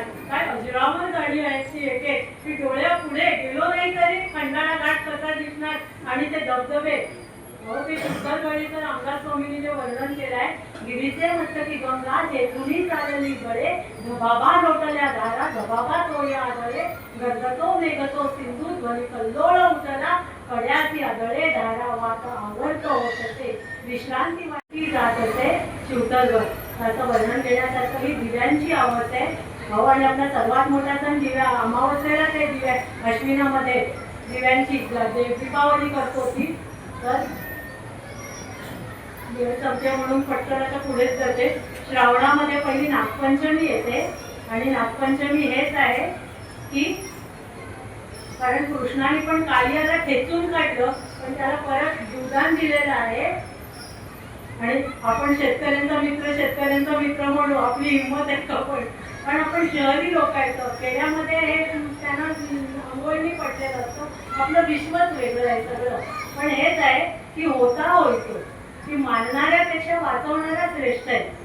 साप नाक सोडून द्या, पण होता होतो. झाडाला म्हणतो ना दुखापत करणं, कोणाला मारणं घेणं, म्हणजे आपल्या संस्कारातच रक्तातच हे आलेलं नाही काही. पण नागपंचमी पासून सण होतो आणि श्रावण पौर्णिमा म्हणजे रक्षाबंधन. तर रक्षाबंधन हा 1 दिवसाचा आणि फक्त राखीचा आणि फक्त बहीण भावंडांचा सण नाहीये, तर 2 सुसंस्कृत मनाचा एकमेकांशी जोडणारा कायमस्वरूपी धागा आहे. द्रौपदीने जी चिंधी पाठवली, बरं जरी गो पितांबर, ती पण एक राखी होती. तिच्या राखीला वेळ आल्यावरती कृष्ण जागला, तेव्हा केवढा मोठा आपल्याकडे सगळ्यांचा विचार आहे बघा. बहीण भावंड असतील, पती पत्नी असतील, पितरांचं स्मरण करण्याचा भाद्रपद म्हणजे गणेशोत्सव आणि नवरात्रोत्सव अश्विनातला ध्याना जोडून धरणारा हा पितरांचा कालखंड आहे. पण आज की जिंदा बाप कोई न पूजे, मरे बाप पूजवाया, मुट्ठी भर चावल देके कौले को बाप बनाया. आपल्याला वाटतं सगळे सुखातच गेले, ते ताट ठेवलं म्हणजे झालं, किंवा दान धर्म, मी अन्नदानाची पावती दिली आहे, झालं संपलं माझं कर्तव्य. कारण खूप कृतज्ञ नीट याच्यातनं आपण आता चाललेलो असतो. तर एकूण आपण स्वतःला जितकं होईल तितकं आपण सगळेच प्रबंध वगैरे, आपण तसे नाही हो, मी एकूण ओव्हरऑल समाजाचं चित्र देत होते. चांगलं बदलण्याचा प्रयत्न करूया. आणि नंतर येते कृष्णाष्टमी, नित्य आठवावा तो आठवावा, करुणी अकर्ता भोगुनी अभोगता, जीवन मुक्त योगी कैसा असेल. तर तो पण मध्यरात्रीचा जन्मोत्सव होतो. आणि त्याच्यानंतर श्रावण अमावस्या, मातृदिन, नवऋण जन्म देते पिते. आता मेचा पहिला रविवार तो मदर्स डे केला ना, तो अमेरिकेतनं आलेला आहे. आपल्याकडे मदर्स डे अशी कन्सेप्ट नाही, रोजच मातृदिन, रोजच पितृदिन. याला खरे परिमाण वेगळी आहे. ते 64 योगिनींचं पूजन आहे, त्या मातृस्वरूपिणी म्हणून तो मातृदिन.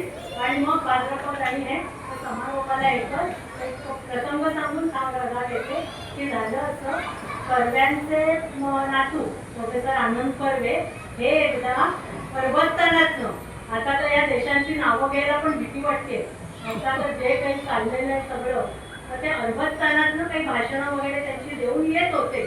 तर तिकडचा जो मुख्य होता तर तो म्हणाला, असा उपहासानेच म्हणाला की या देशामध्ये तेलाचे, खनिज तेलाचे केवढे साठे आहेत, तुमच्याकडे काहीच नाही, सगळी करन्सीच आपली त्याच्यात जाते, तुमच्याकडे नाही खनिज तेल. तशी त्याचं म्हणणं बरोबर होतं. आणि अरबांच्या उष्ण देशातनं आणि असे ते लागले बोलत्यांना, मग ते आले. उत्तर नव्हतं, बरोबर आहे, खनिज तेलाचे साठे नाहीच भारताकडे, सफिशियंट नाही. आणि मग इथे ते मुंबई विमानतळावरती उतरले, तर तेव्हा सांगते ना, अनाऊन्स करतात ना काय हवा आहे बाहेर वगैरे, तर त्या एरोस्टेस जिथे ते अनाऊन्समेंट झाली की आत्ता मुंबईमध्ये प्रचंड पाऊस कोसळत आहे. तर तेव्हा त्यांनी त्यांच्या याच्यामध्ये लिहिलाय की अरबांच्या उष्ण देशातनं आणि त्याच्या त्या वाघबाणांनी घायाळ झालेले कर्वे म्हणाले की वा, या वाक्याने मी इतका आनंदित झालो, कारण आमच्याकडे जरी तेलाचे साठे नसले तरी अनंत काळ, काले वर्षतू पर्जन्य, हीच आपली प्रार्थना आहे, सनातन प्रार्थना आपली, की अनंत काळ पाऊस आमच्यावर मेहरबान आहे, तो नेहमीची येतो आणि सगळं सुफलाम सुजलाम करून जातो, आम्हाला कुठलीच उणीव ठेवत नाही तो. आणि म्हणून त्या दिवारमध्ये आहे ना की हा म्हणतो अमिताभ, म्हणजे तो स्मगलर, तो म्हणतो की मेरे पास गाडी आहे, बंगला आहे, शशी कपूरला सांगत असतो तुम्हारे पास क्या है, हा म्हणतो मेरे पास माँ है, काही नसलं तरी मेरे पास माँ है. तसंच आहे, आमच्याकडे बाकी काही नसलं तरी आमच्याकडे उज्ज्वल संस्कृतीचा, विचारांचा एवढा मोठा समृद्ध खजिना आणि वारसा आहे. आणि निसर्ग आमच्यावरती मेहरबान आहे. त्यामुळे कितीही संकट आली तरी आम्ही तरुण जाऊ. आणि म्हणून दुर्लभे भारत जन्मा मनुष्य सत्र दुर्लभा, की मनुष्य जन्माची दुर्लभ आहे आणि त्यात भारत भूमीत जन्म मिळणं महाभाग्याचं आहे. त्या भाग्यवंतात आपण आहोत. आणि म्हणून नमो मातृभूमी जिथे जन्मलो मी, नमो पुण्यभूमी जिथे वाढलो मी, नमो आर्यभूमी जियेच्याच कामी, चलो देव माझा सदाती नमामि. इथे रजा घेते. धन्यवाद.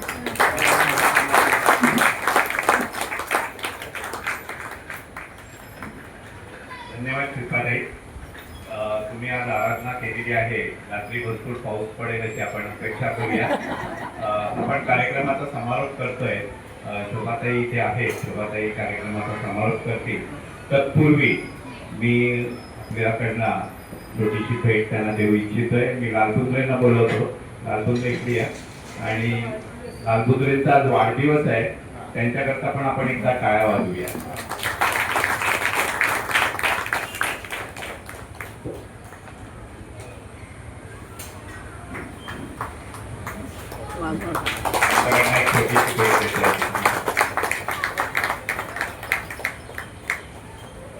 तसंच आज इथे शोभाताई आलेले आहेत. त्यांच्या 2 पुस्तकांचं प्रकाशन झालेलं आहे. आमचे आधारवड त्यांची 2 पुस्तकं शिल्पाताईंना देतील. काय झालं, योगा कसा आहे बघा, पावसावरती बोलताय आणि शोभाताईंचं पुस्तक एक मेला त्याचा प्रसिद्ध झाला. एक मेला अद्रकवाडी चाय, त्यामध्ये वसंत आला नाथनगर हा एक ललित लेख आहे. तो वाचला होता आणि हा काय आमचा तो धबधबा चालू होता. ते सगळा धबधबा त्या लेखात आहे. हिंदुमानचा एक असताना आणि आधी बोलतात छोट्या कथा पण त्याच्यामध्ये पावसाच्या गाणी पण आहेत. छोटी छोटी गाणी तुम्हाला नक्कीच आवडेल. आता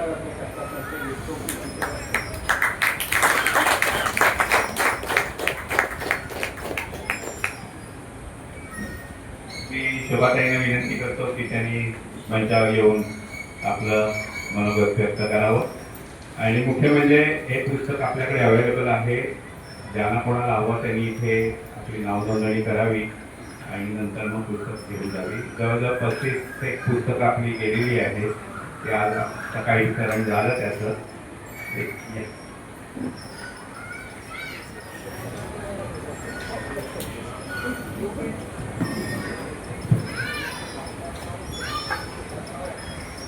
शिल्पाताईंचं अक्षरशः म्हणजे बाहेर पाऊस नसताना सुद्धा पाऊस आपल्या सगळ्यांच्या मनात पडला तर एकदा पावसासारखी दाटली.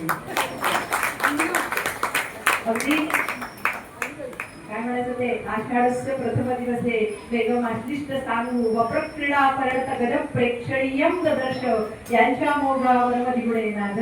पुढचं ते सांगत इथपासून त्यांनी सुरुवात केली आणि किती किती कवी झाले हो. नाडू मानव झाले, इंदिराबाई संत झाल्या, मंगेश पाडगावकर झाले, शांताबाई झाल्या, सगळे मोळे वसंत आबाजी डहाके झाले, कुसुमाग्रज झाले. त्या बातमी आम्हाला अक्षरशः पाऊस नसताना सुद्धा शब्दांच्या पावसात चिंब भिजवलं. आणि त्याच्यापेक्षा सुद्धा माझ्यासाठी विशेष सांगू का, आम्ही एवढंसं 2 शब्द बोललो तरी पुढे कामं झालं. बाईंचं एक शिल्पाताईंचं खरंच वैशिष्ट्य आहे की सारं मुखोद्गत आहे. म्हणजे आज मी बऱ्याच ठिकाणी जो जाते ना तेव्हा सगळे जणांचा असा अट्टहास असतो की समजलाय ना विषय ना, झालं पाठांतर कशाला हवं. पण पाठांतराची जादू आणि पाठांतराची शक्ती काय असते या आज आपण अनुभवली. खरंच जोरदार दाखली. आणि इथे काय म्हणायचं त्याला, ह्यांच्या पावसाच्या शब्दाच्या वर्षावात दिसताना मला 1-2 कविता आठवल्या. आणि अद्रकवाली चायचा उल्लेख करून म्हणजे एक छोटीशी कविता म्हणजे, पावसानं विचारलं छत्रीला, पावसानं विचारलं छत्रीला येशील का गो भिजायला. पावसानं विचारलं छत्रीला येशील का गो भिजायला.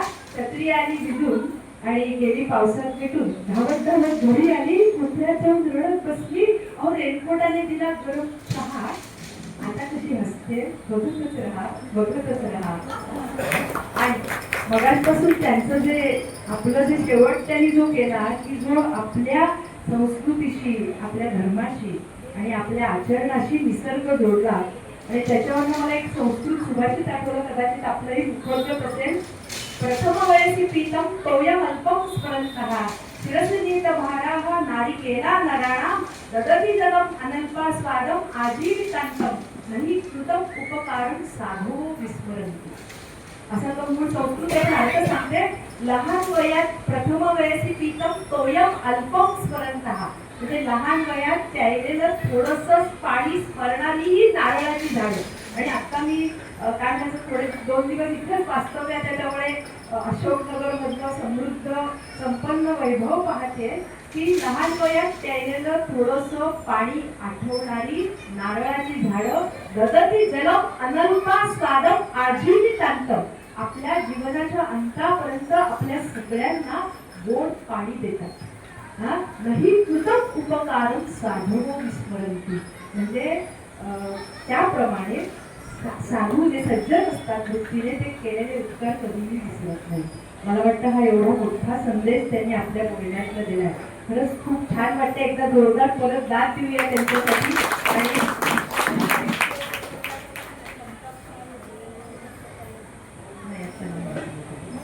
आणि मला इथं एकदा एक दशरथ तळेकर नावाचा एक छोटा कवी आहे, जे आता म्हणाल्या की कितीतरी असे नवीन नवोदित कवी आहेत की त्यांनी खूप छान कविता आलेल्या आहेत. त्यांची मला एक छोटीशी कविता आठवते. एकदा खट्याळ वारा आईला म्हणाला, हे आई, ती म्हणाली वाऱ्याला, नको रे बाबा बसू. पण वारा भारीच खट्याळ, तो हळूच झटकला, भटक भटक भटकून ढगावर जाऊन बसला. ढगाची पाठ मऊन उशी, वाऱ्यानं केली गंमत थोडीशी. ढगांच्या कानात वारा मोठ्याने हसला आणि धोधो पाऊस खाली कोसळला, धोधो पाऊस खाली कोसळला. आणि असा धोधो कोसळलेला पाऊस वृद्धांच्या कवितेत कसा येतो, कोकणात ती आजी घाटावर आली, कोकणात ती आजी घाटावर आली, कृष्णेच्या पुरात वाहून गेली. म्हातारी हसली, कारण मळ्यात ती वांगी डोळ्यांना दिसली. म्हातारी लागली हलवायला पाय, ती वांगी दिसल्या. म्हातारी लागली हलवायला पाय, म्हणाली ती वांगी खाल्ल्याशिवाय मरते की काय. आणि मुख्य म्हणजे विंदांची गमत अशी की विंदा कधीही लहान मुलांसाठी कविता लिहित नव्हते, पण त्यांचा मुलगा उदय तो एकदा आजारी पडला आणि तेव्हापासून त्यांनी एकाहून एक सरस कविता, आपल्याला माहिती ते स्वप्नात पाहिली राणीची बाग वगैरे वगैरे. परंतु मला आता एक छोटीशी कविता यातली म्हणावीशी वाटते आणि थांबते एवढं. आता त्यांनी मगाशी मोबाईलचा उल्लेख केला म्हणून मला आजच्या काळातली कविता थोडीशी म्हणावीशी वाटते की एकदा चतुर वारा, आपल्याला माहिती आहे मध्यंतरी आपल्या ऑनलाईन शाळा होत्या मुलांच्या, तसं तो आपल्या आईला म्हणतोय, वारा आईला म्हणतोय की मला, ए आई, ऑनलाईन शाळेत तर घालतेस का मला नवीन मोबाईल आणखी का मला. आता तो काय म्हणतोय बघा, आभाळाचा स्क्रीन स्वाईप मी करेन, ढगांचे आकार पाहून मी घेईन, काळ्या काळ्या ढगात घुसायचंय मला, मी बिलो इथे काढायचे मला. आपण म्हणतात तर मला आवडेल, मला वाटतं ऑनलाईन शाळेत तर घालतेस का मला नवीन मोबाईल आणखी का मला. एवढं पण आठवतं नवीन मोबाईल. किरणांचा कॅमेरा ऑन मी करेन, मधमाशीचं पोळ हळूच मी पाहीन, मधमाशांचा नाच आवडतो मला, पोळ्यातल्या खोल्या मोजायचे मला, ऑनलाईन शाळेत घालतेस का मला नवीन मोबाईल आणखी का मला. समुद्राचं फेसबुक एकदाच मी उघडीन, मी माशांचे कल्ले हळूच मी पाहीन, खेकड्यांच्या पिल्लांना धरायचे मला आणि प्रवाळाचं बेट उचलायचे मला. आपण शेवटचं म्हणजे, फोनचा कॅमेरा ऑन मी करीन, मी आभाळातून धरणीचे फोटो मी काढीन, झूम करून सारे बघायचे मला आणि छानसा सेल्फी घ्यायचे मला, ऑनलाईन शाळेत घालतेस का मला नवीन मोबाईल आणखीच का मला.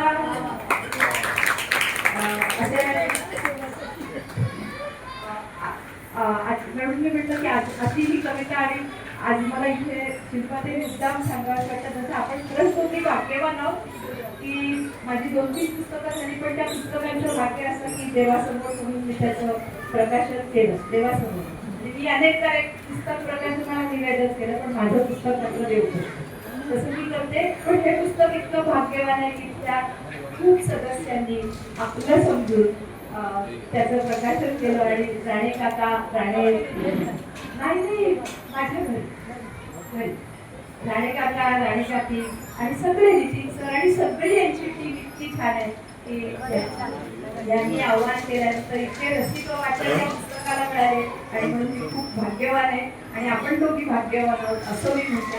आणि आमच्या जे काही थोडीफार आपल्याला काही येतं ते खरंच आहे पुण्याईच आहे आणि म्हणून माझ्या पुस्तकाचं पहिलंच वाक्य आहे की आम्ही भाग्यवान आणि म्हणून काय म्हणायचं निसर्गाला आणि परमेश्वराला कायम ऋणी आणि कृतज्ञ राहून मी आपली रजा घेते. आणि खरंच आज आपण तृप्त झालो आणि शब्दांच्या पावसात चिंब भिजलो नक्की खात्री आहे की आज पाऊस होता. खूप छान कार्यक्रम संपन्न झाला आहे. ज्यांना कोणाला पुस्तकं हवी आहेत त्यांनी आपली नाव नोंदणी इथे करावी नंतर पुस्तकं देण्याची.